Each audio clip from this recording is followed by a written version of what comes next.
Away we go, good listener, on another edition of the Tall Can Audio Podcast. Matt over here, joined by our buddy Steve Lloyd from TSN 1200. What's happening, Matt? What is going on? It's another hot day in the nation's capital, and lots going on, lots of news. I appreciate you coming in to talk about it all again. I know you just did this for the last couple hours, but at least we can offer you a pint in the hopes that Sure. that'll soften the blow a little bit. What have you chosen there out of the magic fridge? Well, I noticed something. I have just been turned on to this in the summer months. My wife and I both like this, and we will partake on the back deck because we're getting into the hazies. Yeah, okay. So this is Hazy State from Collective Arts, and nice. we've been starting to buy these recently, and I saw you had one in the fridge. It's refreshing, but it still has the good beer flavor that I like. Yeah. Because sometimes they get a little too light, right? Sure. And this isn't over the top on the alcohol. I think it's like 4 point. Right. It's under 5. Yeah. So we're still reasonably early in the day. Exactly. This is, and I like this. So I'm glad you had this on tap. So here we go. Sure. Oh, There you go. Yeah, I have not had that one before. I have tucked one away for myself in my other fridge, my Matt's private stash. oh, I see how this works now. We arrive and you offer beers from and then you've got the real fridge elsewhere. Well, see, and yeah, you've got a little more class to you, a little more whatever. When I used to have Lever Sage in here all the time, he'd be like Winnie the Pooh into every fridge in the place. Like, well, what's in Matt's fridge? And he'd just be pulling something. All right. And anyway. That sounds on brand. Yeah, it sure does. Yeah, I have tucked one of those. I like a lot of the stuff that they do. I've just never had that one in particular, Yeah. so I'm looking forward to checking that one out. It comes apparently well recommended. Yep. This one is from Broadhead. Not new, but a classic. This is their NEPA, their New England IPA, coming in at about 5.5%. Broadhead doesn't do wrong very often, so yeah, have had this one. Thought it was a nice place to start the day. And Lloydy, I got a question for you. Just one? This will be quick. Yeah, we'll get you on your way here pretty soon. The other day, it's actually a couple weeks ago now, Holsky invited me on 580 CFRA. Oh, okay. Yes. This was right around the time that they had renewed the idea of being able to drink in public parks, right, in this test project. Yes. So he was asking me, why don't you come on and give us... He was 4 beers in town and 1 sort of in the region, but not in town, that might be nice for drinking in a park. Now, Patricia was away that week, so obviously... That's why you were asked. Yes, B-team host, D-team guest, right? Like, this is what happens. I'm curious, had you been put on the spot with that question? You're going to hang out in a public park. I have not. So public. If you were, yeah, and clearly all it means is a nice outdoor beer, right? Yeah. A nice something like, what would come to mind first for you in this, from the city of Ottawa? Calypso. Oh yeah, Perth Brewery would be my number one local choice. Yeah, because I'm thinking hot summer day in the park. That's the kind of beer I like. I kind of like it, it's almost like a hazy, right? Yeah. It's that kind of thing. So that would be for the summertime my number one. Right. The Collective Arts guy, they're not that local. Where are they from? I think they're Hamilton, are they not? I believe Hamilton or Oakville, something like that. Yeah. So that doesn't count. Oh man. So there's so many I like. Spree on. I thought Sunsplit, you have to. Like, okay. It was on the list. I went down to our friends here at the Nita Beer Company. They have a Hans lager. Like, if you just want a straight, cold, nice, lager for sitting outside. Okay. Now, he's been kind enough to shorten up the name. It used to be called Hans in Die Hosen, and it was a bit of a mouthful. So he just shortened it. That was his father's name, kind of a German background there to the whole Bavarian. Okay. Yeah. Went over to Whippersnapper, and I don't even remember at the time, because Ian turns over their lineup like every 2 or 3 weeks, so I can't even remember which one of theirs I recommended at the time. And then I did go out, much like yourself, to Perth for the one that was sort of in the region, not necessarily in town. It was just before Canada Day, so I said their O Canada Maple Ale, right? Yes, and it's a nice beer. It's a nice beer. Yeah. But yeah, you're definitely looking. I think Easy Amber is also nice. Yeah, and I think if you're going to be sitting outside, baking away in the sun, you want like a Pilsner or a lager or something that kind of it's got that. It's the colder the better. Right? I'm not a Rattler guy. I don't like it that sweet. Right. But on a nice hot day, I like something just a little bit lighter. Sure. That's got just that little. It's little bit of sweetness to it, and sweetness isn't even the word. I think you know what I'm looking for. For sure, it's refreshing though, right? And it, I can remember having on the show a couple of years ago Justin Howell, who was playing for the Red Blacks, and we were talking about that year off where the CFL didn't play. He had gotten a job working for Bangarang, which was a seltzer. Oh yes, and the same thing. That's not really my deal, but he hooked us up with essentially. You're old enough like me, Lloydy, to remember. Back in the day, the Crush rainbow packs, right? There would be like the cream soda, the orange, the grape, and then probably a root beer. I can't remember what the fourth was. And they did the exact same thing. It was a rainbow pack of seltzers, and he hooked us up with one of those. And man, I can't tell you, when it was 32 degrees on the patio by the cottage there, you're like, yeah, I'm just going to stick with these for a couple hours. Like, it was beauty, right? Okay. So, yeah, no, it was... that was good. So I'm always curious what other people's takes. And I also had to shout out the Vimy Stout. And I know a lot of people will tell you summer is not stout season. Every season is stout season. There's always room for a stout. And Vimy does a very nice one. So, Lloydy, there's a couple things. I know I said I only have one question for you. I lied. I lied. There's a couple things I want to get your take on here. But we got to start with what happened on Tuesday. News that Daniel Alfredsson was going to be leaving the Sens bench, which, listening to you and JR and reading some other people around town, it doesn't sound like that part necessarily was all that shocking. But the fact that he was going to land on the Leafs bench does seem to have been a surprise to a lot of people.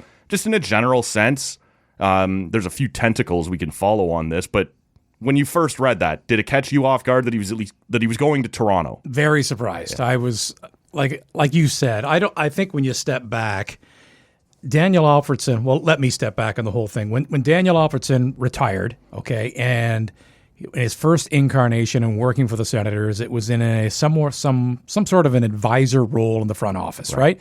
It was like many former players when they want to get into it, like Jason Spezza did that, Steve Yzerman did that back in the day with Ken Holland. Like, I'm a former player, I just want to learn the business. So just put me in the front office. I'll be your sounding board for stuff. Executive assistant. Yeah, or and you just kind of dabble around and then you figure it out and what you want to pursue possibly and what you don't.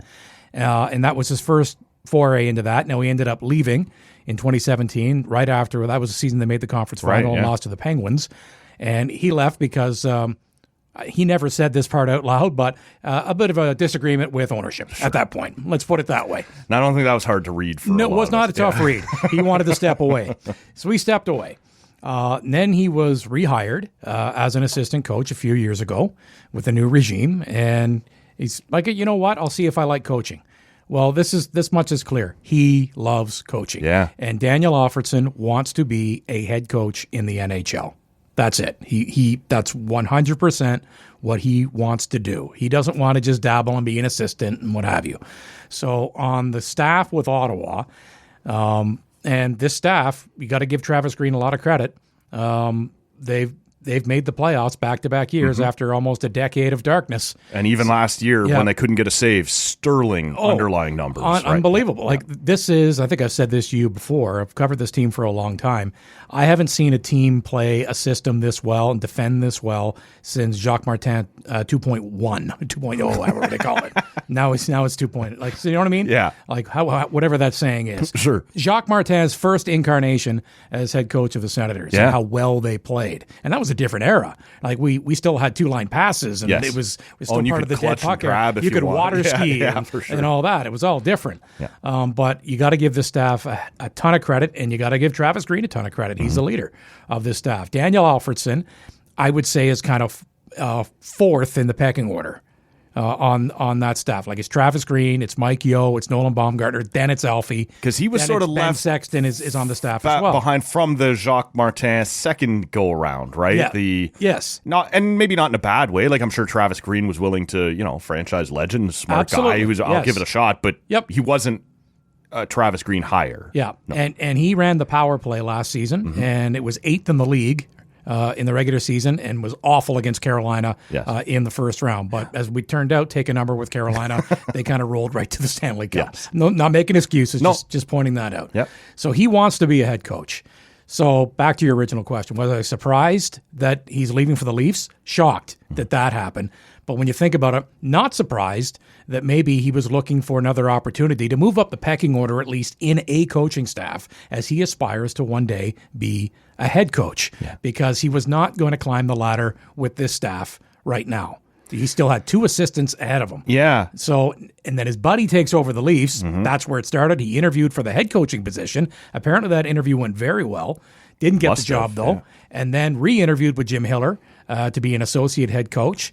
And voila. And Daniel Alfredsson, I would hazard a guess as well, would minimum double, if not triple, his current salary. Sure. So when you add all that up, it makes sense. But the fact it's the Leafs is going to strike a chord and a nerve here in this town. I've heard you bring up the double, triple salary thing. Alfie's not hurting for money like this. Now, the respect that comes with associate coach versus assistant coach, and you've moved up 2 rungs on the ladder on a coaching staff with this move. That matters. That matters in a big way. It matters. Yeah. And clearly he has charted a path for himself that, like you said, he's hoping to become a head coach. And I've seen on both sides of this now, Sens fans kind of going, well, our power play sucked. I'm not going to miss him. And Leafs fans going, why this guy? Like, their power play. That's not all this guy does, right? And the power play was good. It was until fine. The playoffs. Yes, exactly. And it dried up when they needed it most. But as you point out, Carolina can make you look bad in a hurry. I am I was shocked, certainly. And maybe I shouldn't have been. Like you said, he interviewed for the Toronto job, and he and Sundin are close, Very like off close. the ice. Yeah. So I do wonder a little bit how much this even would have been from the Toronto end, a Jim Hiller decision. Like, is this a management decision? Like, we're going to have our guy in the room kind of giving us a read on how things are going. Pretty easy to read the tea leaves that this started with Matt Sundin. Yeah. Oh, 100%. Now, the coach has to eventually go through the interview process and be on board. Yep. Yeah, I like this guy. Yep. But the foot is in the door because of one guy, and that's Matt Sundin. What did you expect after your own surprise to be the reaction of the market? Because this is the thing that I struggle with as someone who grew up on the other side of the rivalry, right? And down in the GTA, is I don't know how he'll be received in Toronto. Now, it's not very often that the assistant coaches get introduced, right? It'll be the home opener when everyone gets introduced. He may get booed. I don't know.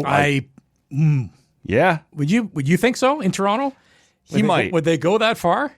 Well, especially with it's not exactly known to be a boisterous crowd. Yeah. I don't know, but I think it's possible. Will he be booed in Ottawa? I don't think he'll be booed in Ottawa. I don't because there's not really a spotlight moment either, right? When you come in on a Tuesday night, Leafs and Sens, they don't introduce the whole opposing coaching staff. Maybe during a commercial break. Welcome back to the building, Daniel Alfredsson. I'm not sure. If there was a moment and they did a quick welcome back or whatever, you might. There's always going to be the odd person, maybe. But on the whole, I could be dead wrong on this, because what makes this situation unique, and we discussed this on as we record this on a Wednesday on this morning's show at length and many different angles from it. Yeah. What makes this so unique, because I started going through all kinds of scenarios of iconic players with franchises that work for a rival franchise at some point, right? And other people are bringing up examples.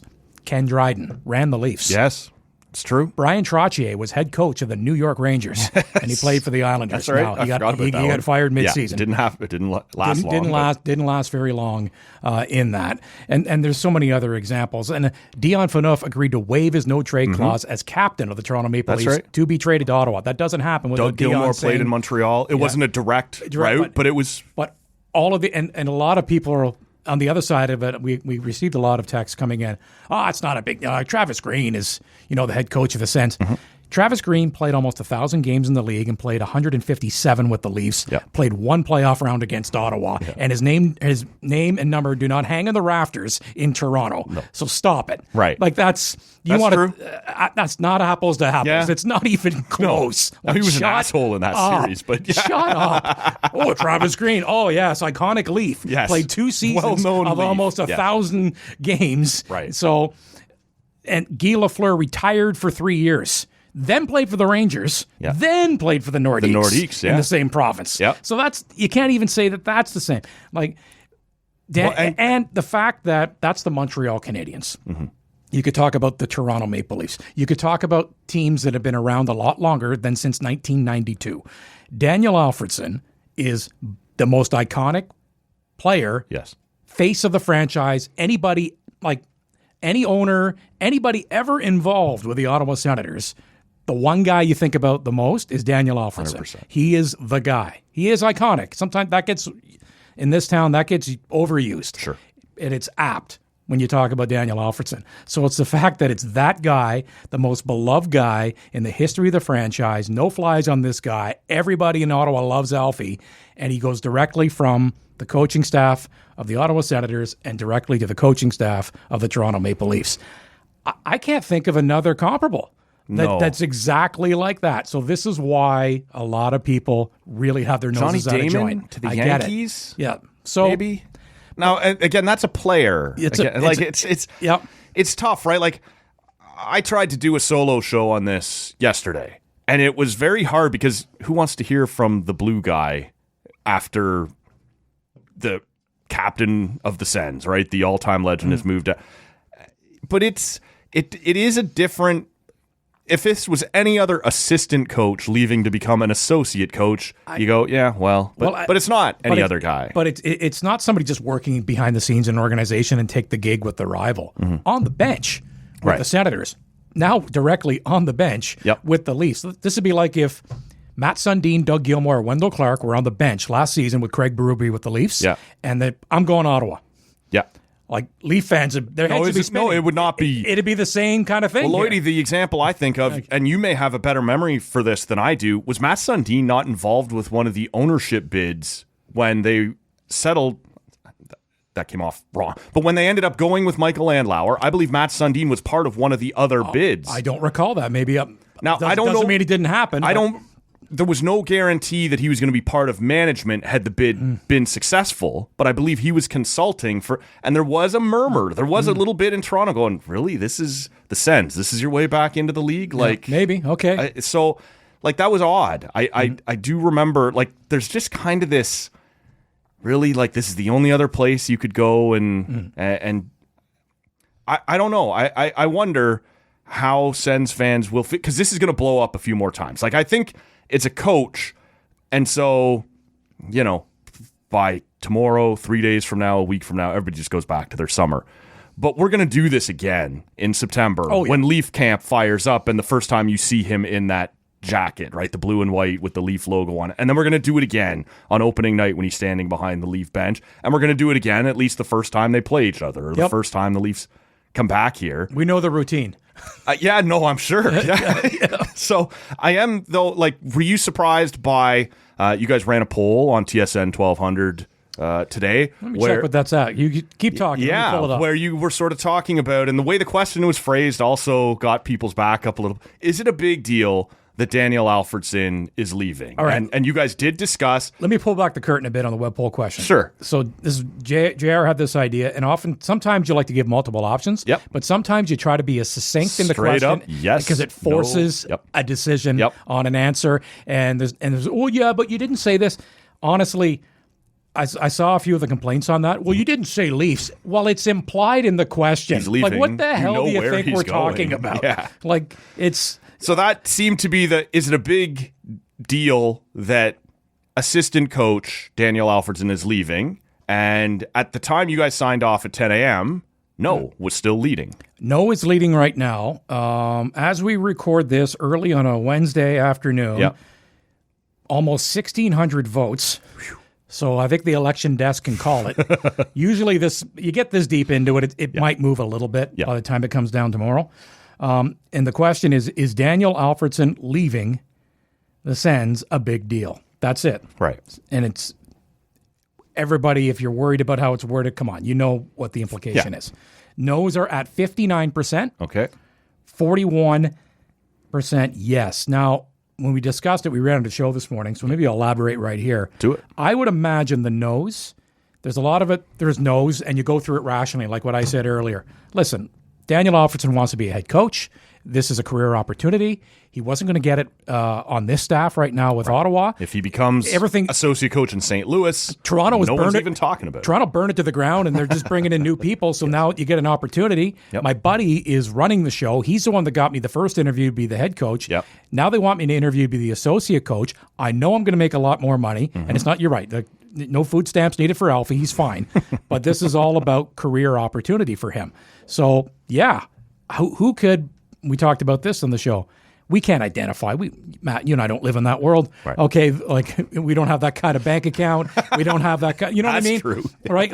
And working within the culture of the NHL, where it's a CBA environment. There's only 32 locations. It's a very closed shop of very wealthy business, but a closed shop of business. Yep. There's only so many opportunities for so many positions. So when one comes along, Matt Sundin's offering you a chance to go and further your career, move up the food chain in the coaching ranks, and you want to be a head coach someday, why wouldn't you take that? Like if remove the Leafs from it, sure, and that's tough to do. Yep. But whatever we do for a living, if you had the opportunity to do something that you already do, yep, right, but you had to leave your company right now, and you're going to make more money, and you're going to have more opportunity for growth, more upward mobility, to use an industry buzz phrase, right?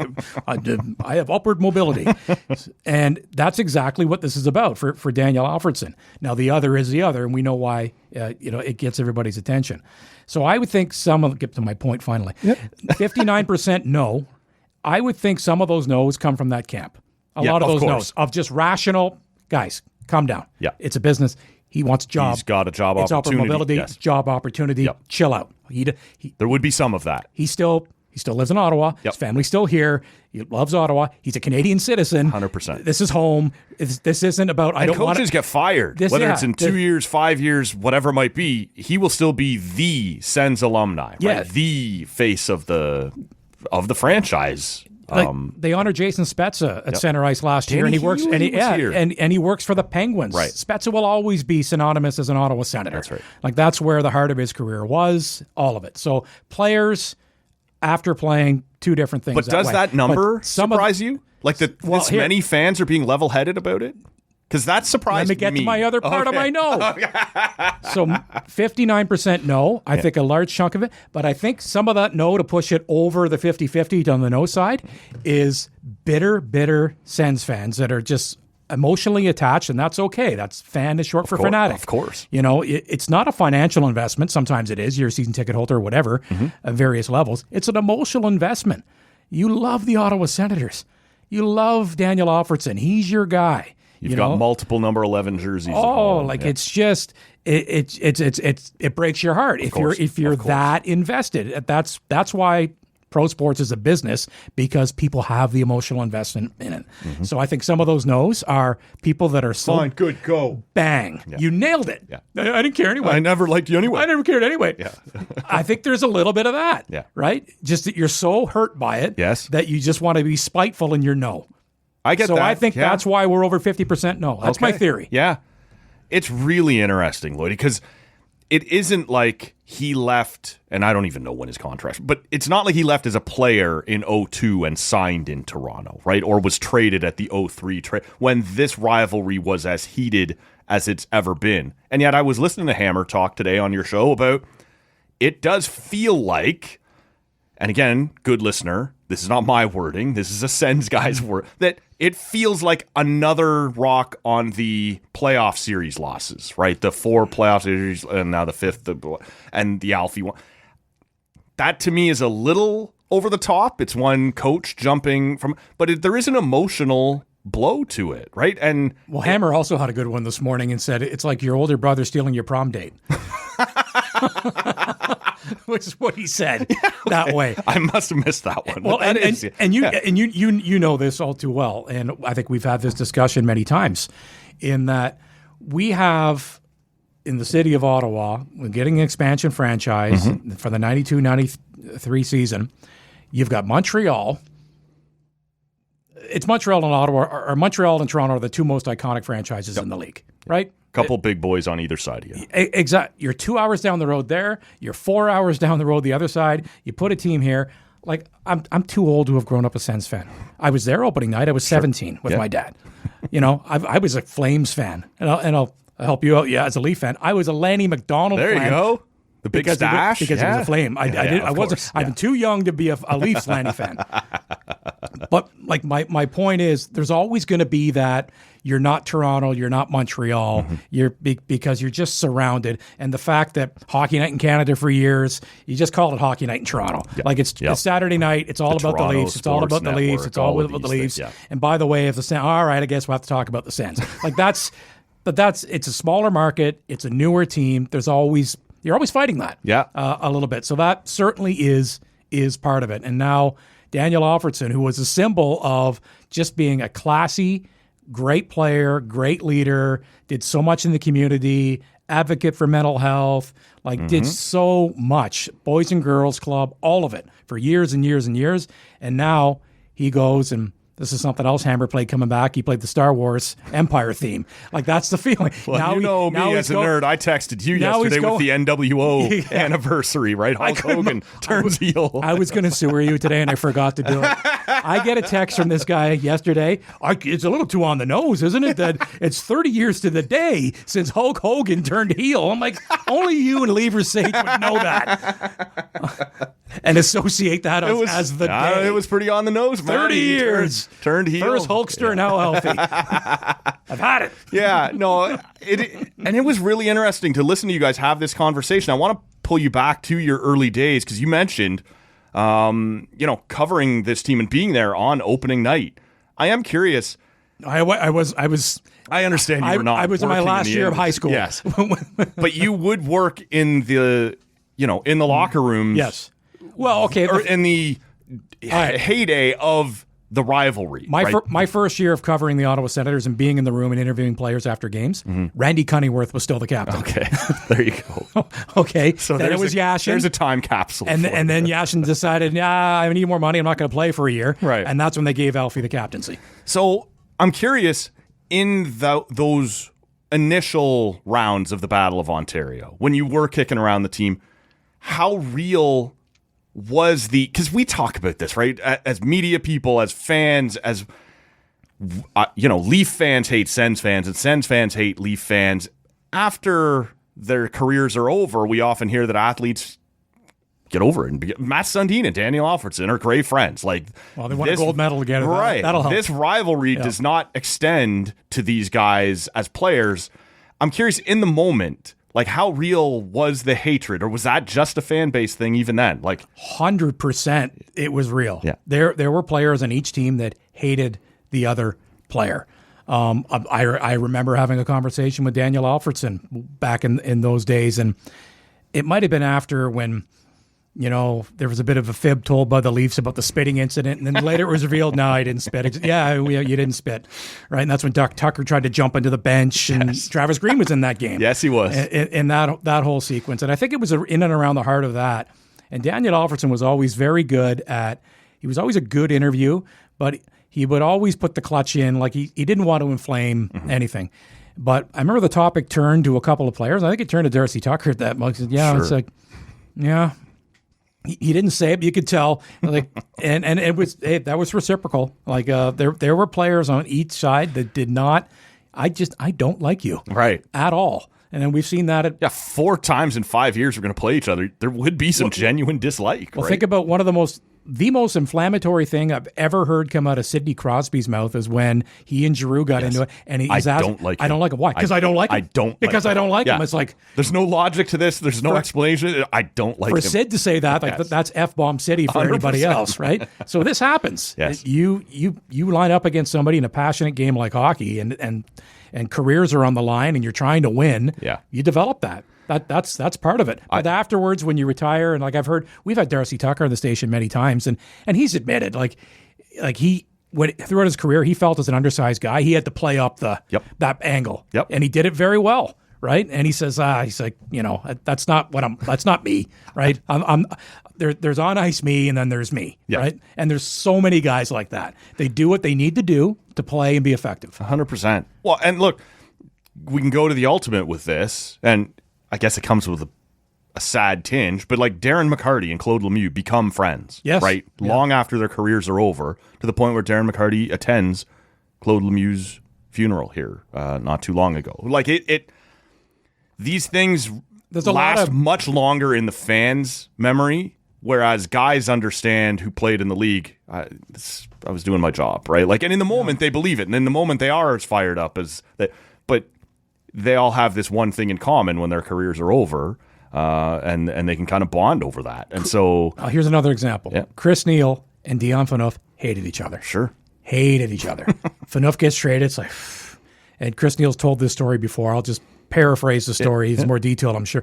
They're on the road somewhere, and they're in the hotel, and they go down, and there's a breakfast down in whatever lounge they got set up for the team. And he gets there, and the only other guy in the room is Dion Phaneuf. And they're just looking at each other. Two different tables. And they sat down, and they had some breakfast or whatever, and they talked, and we're golden. There you go. Just like that. Yeah. We're teammates. It's just a guy. Now he's on my team. That's the way it works. It is, man. It's wild, though, to think of, in any regard. You've pointed out, quite rightly, on the morning show there on TSN 1200, the fact that both the Leafs and the Raptors at times would put Alfie up on the screen just to get you fired up. What a compliment as an opposing player. Like that's Danny Potvin chance at Knicks games level. And the Sens have had some real shitheads on their team. Like Verrata played here, right? Like there's been some dirty, like dislikable guys, and yet Toronto was just like, no, fuck Alfie. We hate that guy. Yeah. And you're right, it was the Krusty the Clown haircut stuff. And that's when he had really long hair, and it would come out the side of his Jofa helmet and come out like the side of Krusty's hair. And that, I'll admit to you, he got to me with the stick toss thing, right? Where Sundin gets suspended because his stick breaks and he throws it over the glass and he gets suspended for it. Yeah. And I think it was the very next game. Yeah, it was. The Sens were in town. And he just mocked. He did not throw his, but he mocked doing it. And that is like... Ty Domi went sideways. You disrespect your countrymen. Like the ultimate troll move. Now, who was it? I think it was in the Penguins' first round series this year. Somebody threw their stick in celebration into the crowd. Oh, yes. Brunicky or... No, it was a flyer. It was a flyer. You're right. It was against Pittsburgh. Yeah, who was the flyer that scored? Oh, we're brutal. I know. I don't have it off. It was an overtime winning goal. But in my head... Was it York? It might have been York. Anyways. In my head, and I think I immediately, in my soft little Leaf brain, went to Twitter and said, I remember when people used to get suspended for that. Now it's a great story. Right? Yeah. Just like... Well, but now Leaf fans have the Ridley Gregg thing to whine about. For things where feelings get hurt and nobody got hurt. It's true. That's true. We do. Can you... Just taking me back into those moments when you were covering the locker room, could you have ever foreseen a day where Alfie would join? Like, no. Because in that regard, I do understand why. In those days, you got to remember, in those days, in the heart of that rivalry, where it wasn't just fans, everybody that covered both teams knew. If you're in the room, you knew it's like it was real. It wasn't just, I hate that team because my buddy's a fan of that team and I can't stand listening to him talk about it. And so I hate that team. And that happens all the time. Of course. Now that happens in group text all the time these days, is what it is, right? Like the best sparring where you get really vicious usually is with a buddy who's just a fan of another team. That's usually where of course the real venom comes out. But back then it was real. 100%. It was real. They didn't, like it was... I think it was awkward for Jacques Martin to be on the Olympic staff with Pat Quinn. Sure. But they were two fine. Straight Olympics and a World Cup. They were, but they had a lot of success together. Yes. Working in that capacity. But then they got to go back to their day jobs. Yes. Right. And Pat Quinn. I've said this before. Jacques Martin was a hell of a coach, and he was the right coach at the right time for the Ottawa Senators. They got the expansion stink off them when he came in, and they 100%. became a good team. They drafted well. They became a really good team. Unfortunately, that era of couldn't get over the top. Yep. But he was the right guy at the right time. And the one thing I wish, if you could just get, and this is selfish as a media guy, you talk to people all the time, and you want a little more personality. Yeah. Pat Quinn was a master of manipulation. He would just say something. It could be absurd, and he's doing it on purpose, so he knows the media will go back over to that room. Yeah. And so you Make Jacques answer. Did you hear what he said about you? And Jacques would, and I guess to his credit, would never take the bait. Yep. But I thought, wouldn't it have been great if there could have been some cross-pollination with Pat Quinn with the Leafs and Brian Murray with the Senators. Brian That would have meant good was TV. a silver-tongued, the sarcasm dripped from Brian. Was this the wrong matchup? He was so funny. Yeah. With and I just kind of dream, wouldn't that have been gold? You've got two very, very smart guys who have a sense of humor to how they do things and aren't afraid to throw You've the been working all barbs. morning, Lloydy, and I don't want to make things political, but what you just said reminds me so much, because Brian Murray reminds me of this. They're having this whatever NATO conference right now over in Europe, and everybody said, and Trump asks, I feel terrible now, the Ukrainian president, Zelensky. Yes. Yeah. Well, would you go to Moscow to negotiate? And he goes, I don't know, Moscow's pretty dangerous. A lot of our drones overhead. And it kind of took some people a minute or two, and you're like, wow. oh shit, that's a great line, right? But that was sort of Brian Murray, where sometimes it took you a moment to know he just delivered a tremendous elbow right to your jaw, and you kind of have to It was nonstop. Yeah. I could talk about I miss Brian Murray. Yeah. I could talk about him because 05 lockout. This was coming up on 21 years ago this November. Mm-hmm. The season's, it wasn't officially lost, but we eventually lost the whole season, but nobody's playing. Right. The Senators did a really cool thing for the members of the media that covered the team on a daily basis. They held training camp.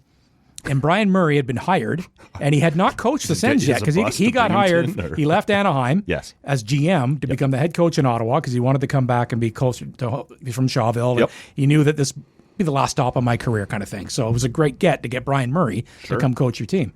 So Brian had not coached the real Ottawa Senators yet, but they brought in the media schleps like me and a bunch of other guys and girls as well. Yep. And they gave us a 3-day training camp. And they said, we're going to condense what we do to our players usually. And there's going to be, we're not going to push you as hard as professional players, obviously. Are you doing the VO2 max there, Lloydy? No, we did the long jump, and we did a few of the testing, and we did, there were video sessions, and there were, and nutrition meetings, and then on ice practices on ice. And if there's one thing I know about sports media people, they want nutrition. And then at the end of it, we ended up playing a bunch of, they put a team together of people that work for the Senators in the offices, and we just played a game at the end of it for fun. That's cool. But Brian was our coach. Okay. And some of the funniest things. So my line was, I played with Terry Marcotte was on my line. Okay.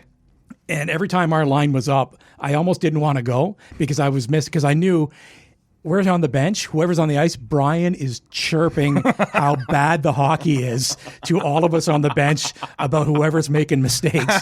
And it's just biting and it's hilarious.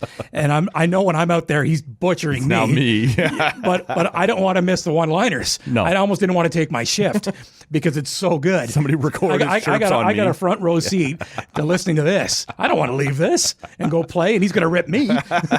Anyways. Yeah, no, he was one of those. You're right. Him versus Quinn in a battle of the media, or in battle of press conferences, would have been a far more entertaining. Yes. Pat was just one of those guys with his cigar and his whiskey, and he's just like, I don't care. I'm at this point in my life. I can say what I think. What are you going to do? Yeah.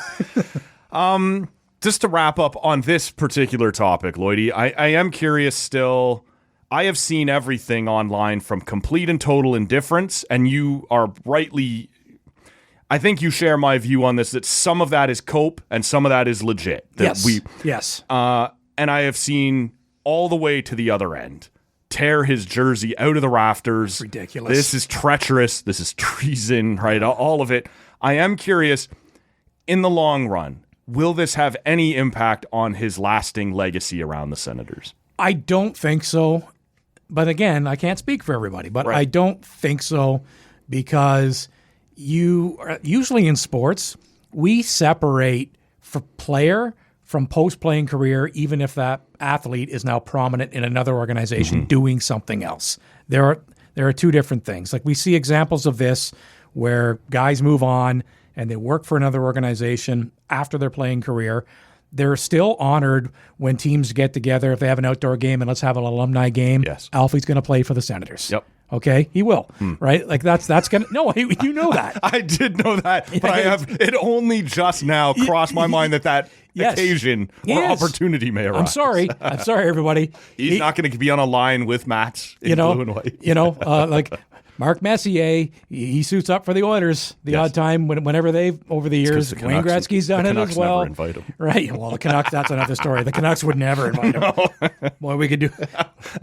Let's get Matt Sakaris on from Vancouver. We can talk about that. But you know what I mean? Like 100%. I think that it's raw right now. It happened yesterday. 100%. The wound is fresh. Yeah. We're still, the tourniquet's still being tightened. Yeah. If people that are still very upset about this, people will calm down a little bit, but they'll still be mad, and that's fine. Yep. But I think legacy, there's Alfie the player, and now there's Alfie, I want to be a coach in the league. And it just so happens, I heard this morning, well, why wouldn't he take a job with somebody else?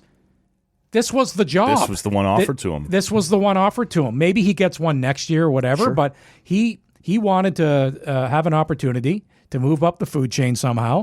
And his buddy, who is in charge with John Chaika at the top of the food chain in Toronto, said, hey, man, you want a job and move up a couple rungs? And by the way, you'll make more money? Yeah. Oh, no, good. Thanks. No, I'm good. Thanks. Like it's. Well, as you mentioned earlier, like the man has gone out of his way to become a Canadian citizen. He doesn't have to leave Canada to do this. He does have to leave Ottawa, I suppose, to do this. I don't know how old his kids are now. Like what kind of adjustment this would be in terms of his family situation. His youngest, Phoenix, played last season at St. Andrews College, the prep school. Yeah. But I've heard that he's not going to be going back, and he's going to come back. He's going to play in the CCHL. Oh, okay. And I've also heard that this team does not have his rights right now, but I think the target is to go play in Kempville.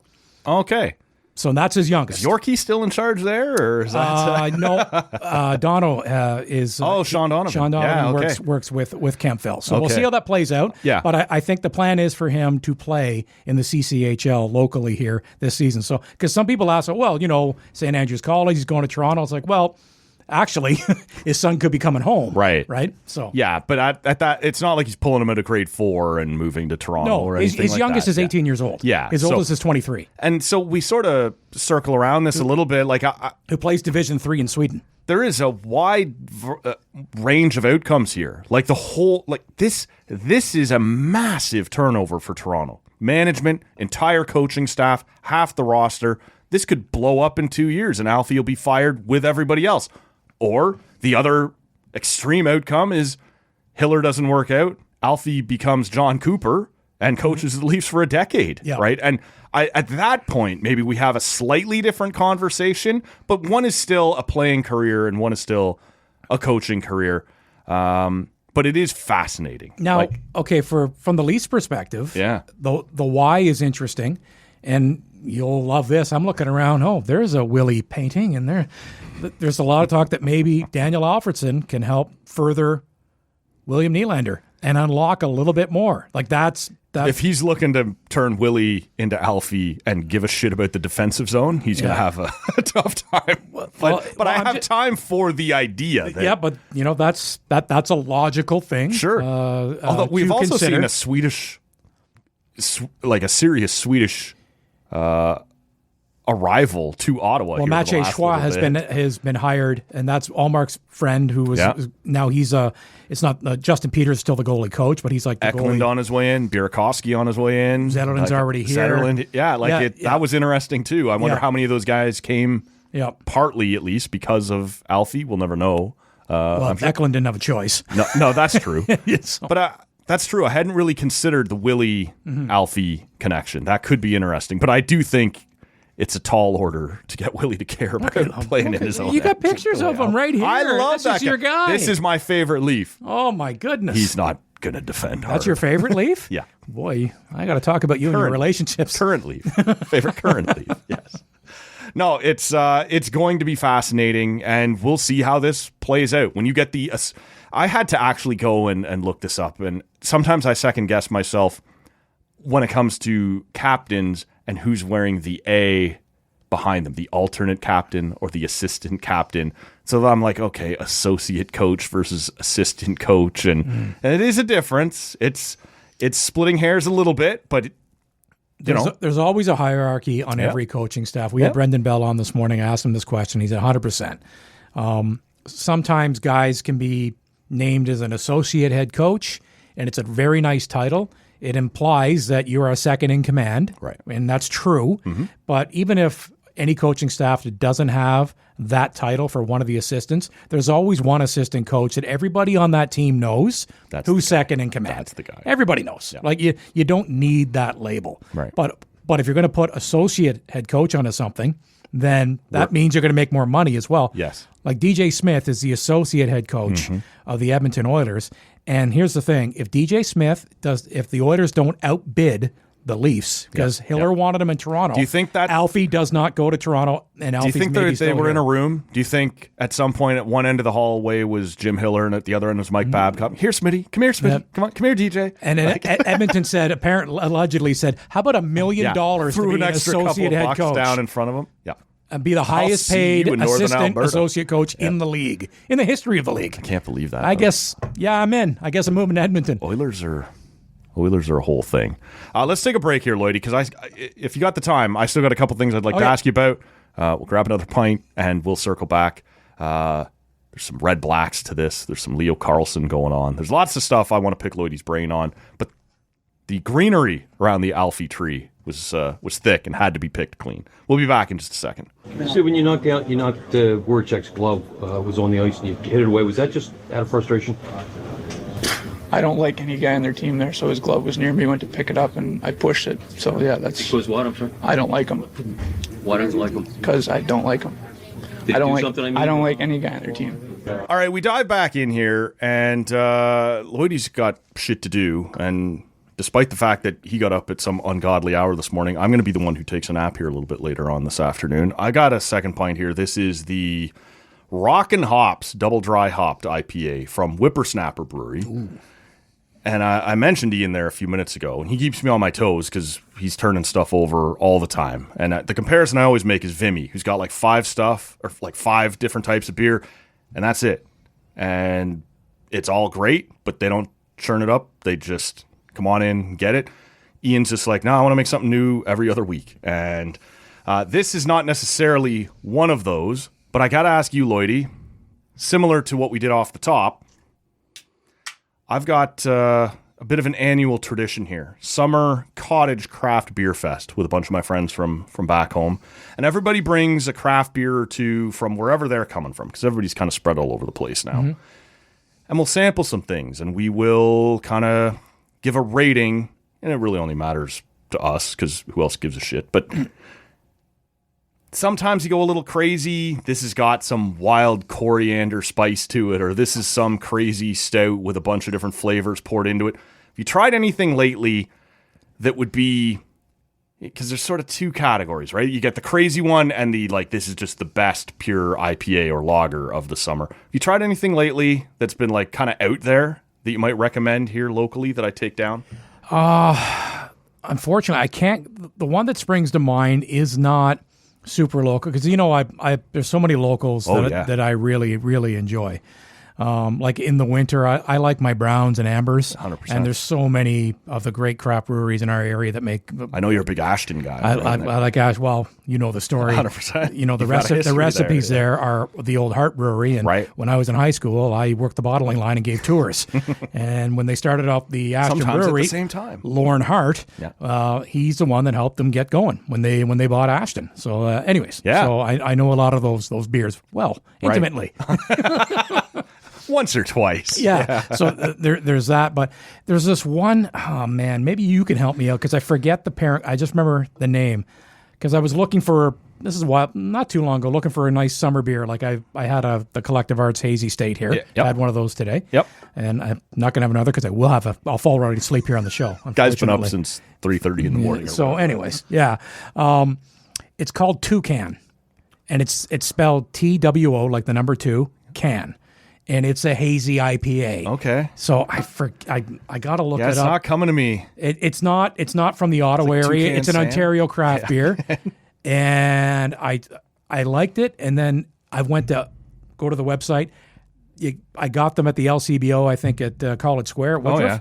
Okay. And now there's nowhere in Ottawa. The closest was GTA. That's the worst. To go and buy. You find something you love. I found something I like. I'd like to try that again. I'm like, see you next they're year. not available right now in the Ottawa area. So that's not a local one, but when you ask that question of somewhat recent, that's one, man, I wish I could find that one again. Well, we will, I'll do a search for it here after the show and get it up on our Instagram or whatever. People are also interested in checking that one out. But yeah, it's always kind of fun. We just get together and everybody brings like a can or two. There's like 8 or 10 of us, and you just kind of, like you do, pour out the little small samples of each one and do a ranking and that no one but us cares about by the end of it. But it's always kind of fun. Lloydy, I want to ask you where we're at this moment with the 0-4 Ottawa REDBLACKS. Because you are a guy who has been here through, you've seen some shit with the Rough Riders, with the Renegades. I've been down in the mud. And I said that for a reason. Muddy York Brewing Company. There you go. I looked it up. Okay. All right, there you go. They make nice stuff, actually, the Muddy York. Okay. Yeah, I'm curious. I see, and my rational brain wants to give credence to this. Hey, in week 3, they had the big almost comeback in the second half. And in week 4, they were sort of hanging around. I don't know. I'm at a point, and this is one of the things for me where I'm not a Toronto guy, a blue guy. I'm a day oneer with the REDBLACKS. This was going to be how I get into my adopted hometown. And I'm so sick of the fucking REDBLACKS right now. And I'm so sick of hearing, I think this could be the time. And it's such a nice place to watch a game. And you get sick of hearing pockets of games went well. Right. And you're like, how about a W? Right. How about like the record? I know on. I loved Dinwiddie. I thought that was a great hire. On a recent TSN broadcast, they kept putting up the record the last like 5 years. Like it is atrocious. Yeah. And we all know if you live in Ottawa, you know how bad it's been. But when it's crystallized on a graphic, yes, and you're like, and they're talking about it, and you're like, am I really going to buy another set of tickets to this or another jersey or? And unfortunately, attendance is not great. No. They've been sub 14,000. And now you're at the very start of what's going to be a long renovation construction project on site. Right. Yeah. And now the team is not turning around. It's like they got to get going here. They need a win desperately Thursday night. Are you less cynical than me, like that you are seeing those signs that it could be coming, or is 0-4 I see signs in that they had a chance to win the game last game, for example. Yeah. It's the CFL. You start a yard off the ball. You can't quarterback sneak a first down when your feet like less than a yard away. Yes. And that's happened many times in recent years. Dustin Crum last year would come in, and we had somebody text in and say, oh, no, he was good at it. I was like, were you watching? No, he wasn't. No, he was not. And it's not all the quarterback. It's the offensive line, what kind of push you're getting as well. But the quarterback, you got to pick the hole properly. And so when Luke Wilson was on the call here, and he's not shy about pointing out a couple times here over this last one, like just not good enough. The line fell apart. What you get, the lack of execution in key moments, and that's just one of them right there, where they're just not fundamentally getting it done often enough. Because I don't care the sport, hockey, football, whatever, baseball. Pick a sport. Nothing drives a coach more mad or an observant fan more crazy than a mental error as well. Yeah. It's just like, do you know the rules? Do you know the situation? You know how many outs there are? Do you know you got to hit that cutoff, man? Right. Do you know that now you got to bring the ball out of the end zone like Pimpleton earlier this season? Oh, man. Forgot the rule change. It's like, come on, man. Yeah. Like we're all like, this is that drives you nuts. That kind of stuff. They got talent on the team. I think especially on the offensive, they got a great receiving core. Unfortunately, Keelan White was hurt last week, and that was too bad he wasn't able to keep going, and because he's a ratio breaker as a Canadian. That's true, as well. Yeah. But yeah, like ifs and buts, candy and nuts. Like they've had opportunities to make a couple more plays and maybe win a game or two this season, but you didn't. Yeah, you didn't do it. You're not executing. And then Getman, the punter, and Ryan Dinwiddie, I give him credit.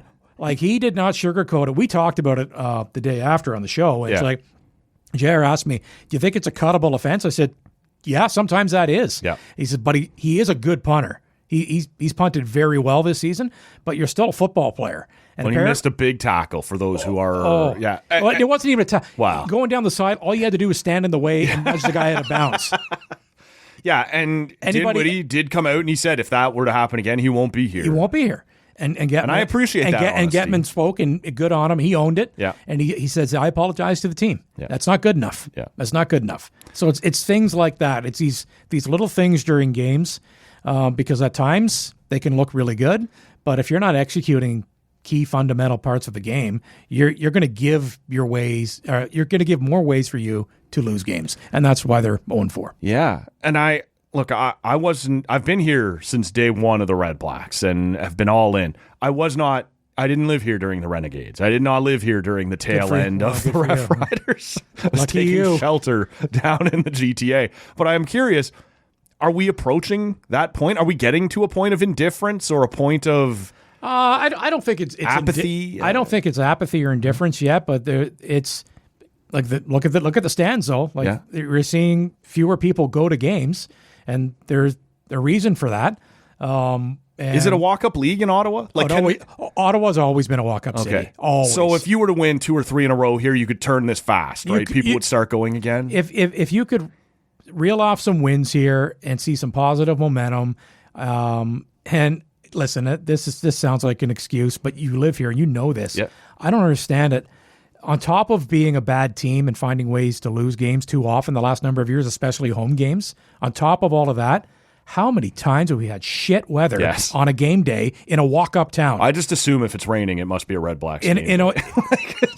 Like Ottawa, a lot of it is a walk-up town. It is awful. And it's like... the weather has not helped. If you're sitting at home and it's a game day and it's in the afternoon, it's like you're thinking, you know what? I can run down there. You want to go to the Red Blacks game tonight? Go. You talk to a couple people, maybe a family member. Yeah, I'm thinking about it. And check the forecast. Yep.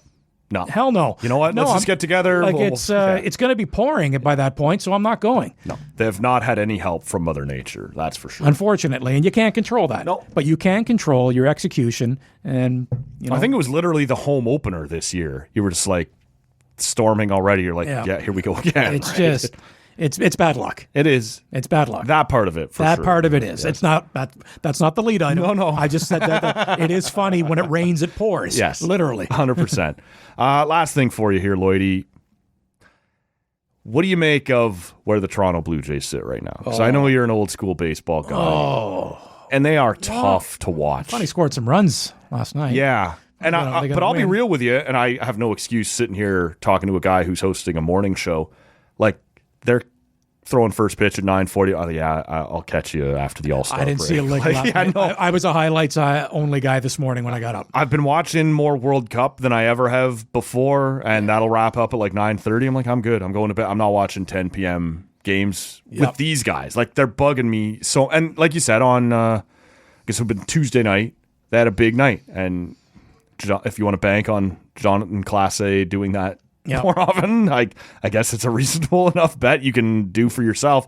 But man, they're just bad. Well, and unfortunately, Vladdy's leading the way of underachieving for what he's supposed to be and the money he's making. And between him and Varsho and Kirk and Springer, if just 2 of those guys could be giving you average years, you're in a different spot. At the time of this recording, I think they're 3.5 out of the last wild card spot. Yeah. So you're not dead. No. But you've got to start to turn things around here at some point. But and the other thing is, like the last few years, the renovations that they've made in Toronto, the crowds, the attendance is great still. It's really good. Yeah. But what happens if this season just goes for a shit and it's bad the whole year and there's negative energy, then it's more pressure to be good at the start of next season, because we've seen with the Jays over the years. Like before, when Alex Anthopoulos years ago, when he decided that the team was okay that year, it wasn't a great team. It's like, but he thought, you know what? They were 51-51, but with a major run differential positive. But he's like, went to ownership. I think it's time. Yeah. Because there weren't many people going to the games back then. It was easy to get a ticket. Yes. You didn't have the attendance near what you have now. It's a far cry from the heydays of the early 90s that way. and he made those big swings, and he did the Tulo trade and brought in Price. Well, it's funny, Rob and I reference this often on the show, Lloydy. I went in April, a Thursday in April of 2015 against the Rays.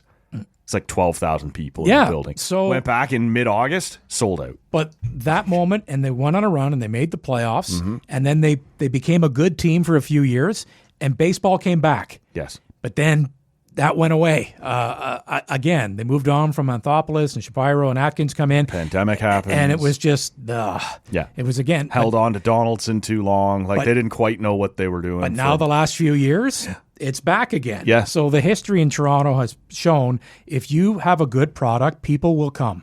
And you will have sellouts, you have close to them, you will fill that place, it will be good business.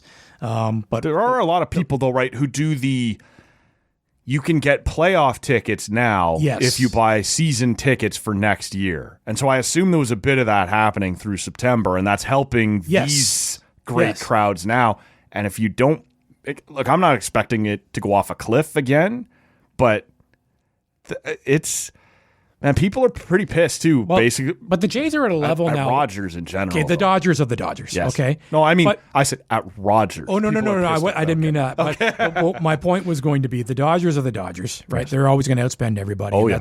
But the Jays are right in the next tier of a handful of teams that are big money, we spend money teams because we Yankees, always try Phillies, to be good because that's how we keep that's a part of our business model. We got to get the splashy names. We got to bring them in. The Jays are in that club. Yep. They are. So it's important for them to stay relevant that way while being that, because that's how you get the bums in the seats. And so far this season, it's not working. But it hasn't hurt their bottom line yet. Not yet. But if they win in the next year and start it the same way, then you get a little worried. Is this team, to your mind, this bad? Like, they have battled injuries early, but they're not really that injured now, and it's not turning around. It's... Like, Vladdy looks awful. Just awful. I think there's key guys that have been hurt. Like, they miss Kirk when he came out. But, if Kirk didn't... They wouldn't hasn't really bounced back They wouldn't have found Venezuela. But That's right. But they need Kirk. Yep. You need him back. Vladdy's just been... He's had an off year. Is that... It's the back. Is it the form? Like, on the last day of April, he takes... insulation of Bichette not being there, his buddy. Is there a little bit of that as well? I think it was tough to ask George Springer, getting a year older, to back up what he did last year. I think it was a miracle what he did last year. Counting on that again was... Let's not... Addison Barger... With his injury problems this year, they were anticipating him. Still alive. Where are you? Exactly. Are you coming back? They're anticipating him, and Okamoto's been defensively lately not so good. Yeah. But with the bat, he's been 20 home runs. He's been everything you've hoped for. Yes. To bring in. I think everybody thought that was going to be a contact guy whose power wouldn't translate here. It's been the opposite. He's pounding them out of them. And then. Boy, at the start of spring training, you remember the narrative? Like, I got too many starting pitchers. Yes. Okay, wait, hang on. Now we have none. Now, too many? Yeah. Okay. So, suddenly Gosman can't. Gosman's kind of going through a funk right now. Bieber hasn't really come all the way back yet. They had to go out and get Corbin for a stretch there. Scherzer, Scherzer is in his 40s. Like, he can't stay healthy and effective. And, it's... Then all of a sudden you're just wondering, and you lose Ponce off the top, and Cease he even missed some time with injury. So they've had guys that have been out for long stretches like Barger, but they've also had guys periodically. They've never remember had Santander. Anybody remember that guy? Exactly. But when have they had their team together? Even close to really having their team together. Yeah. And it sounds like excuses, but it's not. It's kind of reality. You are supposed to be a team. You're supposed to be able to overcome these things, and that's why you structure things a certain way, but it's not working. Well, it's not clicking right now. As you and I sit here and talk, they're 3.5 back. Do you think this is a lost year, or do you think they may yet make a run at it? I don't think it's a lost year, but Then again, as we're entering into the second week of July here soon, I don't think you're taking a big swing at this stage at the trade deadline. I can't buy. I think you would just, all right, let's try to get healthy. I maybe won't sell. Maybe we'll get our team. Yeah, maybe I'm not selling, but I'm not buying. No. I'm not spending premium assets to go bring in some right now players. This team hasn't earned that. No, I think that's right. We'll wrap it up here. I've kept you a long time, Lloydy. Always appreciate it, man. And I was really keen to pick your mind on the Alfie of it all and the dynamic between the two markets. And we're going to see, like I said, this is going to blow up again in September. The first time he wears that Leaf jacket out on the ice at camp, and the first time he comes back to Ottawa and this and that. One of the funniest things to wrap that up I saw on social media yesterday from a Leaf fan. You might have seen the same thing. It went viral. There were a lot of likes on it. And it was something like, Jesus Christ, as a Leaf fan, are you going to make me cheer for Daniel Alfredsson, Sergei Bobrovsky, and Nick Paul? If you can't beat them, join them, right? Like, now, it would have been great if you could have made them join you before all their primes had worn out. But yeah, there is a little bit of that. I think on the Leafs end, the same way the Sens would have been, if he'd have gone anywhere else, this wouldn't have been a story. I think the Leafs are looking at going, that's the only guy, eh? That's got to be our associate coach. And again, it's just the power play thing. Where, like you said, that was only poor in the playoffs. But that's the thing that everyone remembers. Like, really? It's interesting because you got to get us Alfie. That's the only guy. Because it's Alfie and because it's the Sens and the Leafs, it's a story on both sides of the fence. Yes. For different reasons. It really is. You know? That's what you have to There's acceptance issues both ways. Yeah. Oh, no, this is going to be one of those organ transplant things. Who's going to be rejected by the body that it's brought into? Or try. Will it be work? These meds aren't working. It's rejecting. I need more. This is it. Lloydy, I appreciate it as always, man. I am off to, for the good listener and however much you care, Lloydy, I'm off to the cottage on Friday afternoon. Oh, great. Going to be there for a week or so. Oh, good for you. Don't do that. You told me what your plans are here over the next week or so. We're renting a cottage next week. So that means on the Monday morning edition of the show, one of the people that I call one of my enablers, Michaela Schreider, will co-host the show. That'll be done remotely. Oh, good so show. I can sit Finally. lakeside. Good. Yeah. And she'll tag in for that. And we'll see what else is going on at the time. But stick around for that on Monday morning. Lloydy, I appreciate it, man. Thank you. All right. We'll wrap it up here. For Steve Lloyd, my name is Matt Robinson. You can hear him every day on, most days through the summer. Not every day through the summer. I'm off for now. This is it on TSN 1200 on the morning show. We'll catch you on the next one.